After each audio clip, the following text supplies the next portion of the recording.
Fala galera, tudo bem com vocês? Bom, eu espero que sim. Vamos dar continuidade então às nossas funções inorgânicas. Lembrando que nós já vimos a função inorgânica ácido, né? Lá na nossa aula pelo Google Meet. E hoje nós vamos ver as funções base e sal. Bom, segundo Arrhenius, né? As bases são substâncias que na presença de água liberam o ânion hidroxila ou também conhecido como oxidrila, né? Que é o OH, né? Então, sabendo disso, os ácidos ionizam, né? As bases vão dissociar. Então, quando a gente fala que que nós vamos quebrar uma molécula que é uma base, nós vamos dissociar e não ionizar, né? Porque aqui a gente tem a presença de uma ligação iônica, então aqui está acontecendo a nossa dissociação. Uma das características, né, mais marcantes em relação a sabor é o gosto, né, adstringente. O que significa isso? Significa que quando a gente come uma banana verde, né, que não está madura, ela meio que seca a nossa boca, né, porque aquilo ali é um sabor muito adstringente. As bases, né, na presença de água vão liberar os íons, né, consequentemente há a condução de corrente elétrica, reagem com os sais, reagem com os ácidos formando sais e a um nível mais óbvio, né, vamos dizer assim, das fórmulas moleculares, as bases sempre vão terminar a molécula, né, ou seja, sempre do lado direito da nossa fórmula terá a nossa hidroxila. Bom, a nomenclatura das bases é um pouco mais fácil do que em relação aos ácidos. Por quê? Porque, observa, hidróxido mais o nome do elemento. Esse nome do elemento sempre será um metal. Então, esse metal pode ser representativo, né, ou seja, da família A, ou ele pode ser de transição da família B. E aí nós vamos ter algumas características diferentes. Quando o metal for da família A, ou seja, representativo, a gente só coloca o nome dele. Exemplo, NaOH, hidróxido de sódio, Na da família 1A. Por exemplo, se eu tivesse o hidróxido de cálcio, o cálcio é da família 2A. Agora, quando a gente tem um elemento de transição, a gente obrigatoriamente tem que colocar a sua carga, né? Porque essa carga é variável. Então, a opção, né, um pouco mais antiga é colocar essa carga, né, em algarismo romano.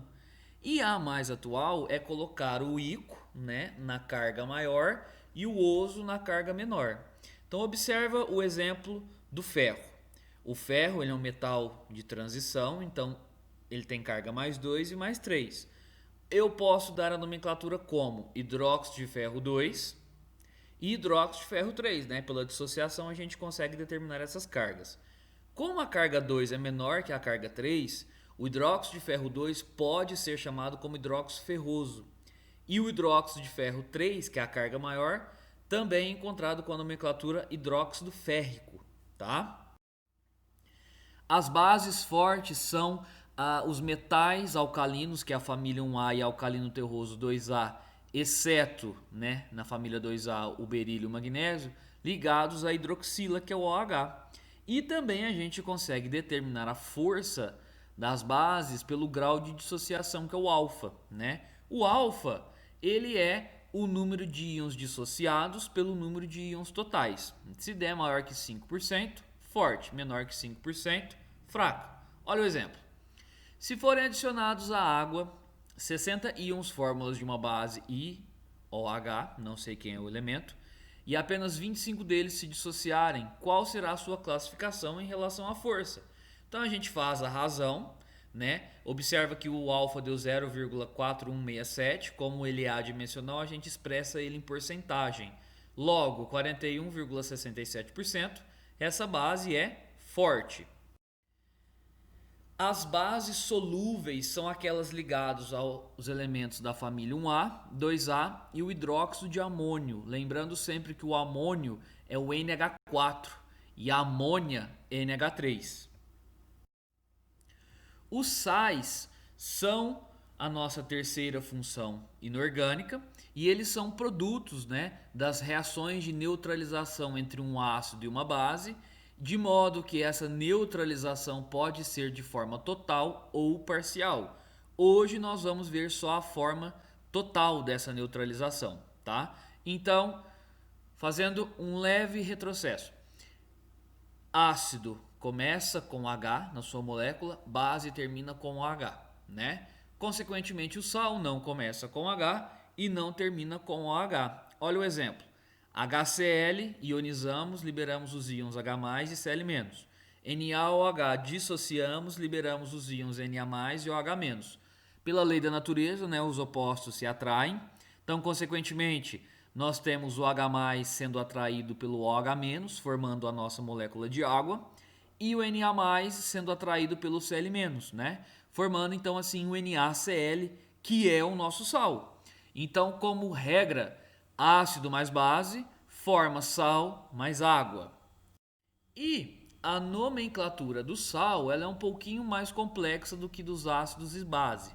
Por quê? Como ele é a junção, né, ele é o resultado dessa reação, a nomenclatura será dependente do ânion do ácido e do cátion da base.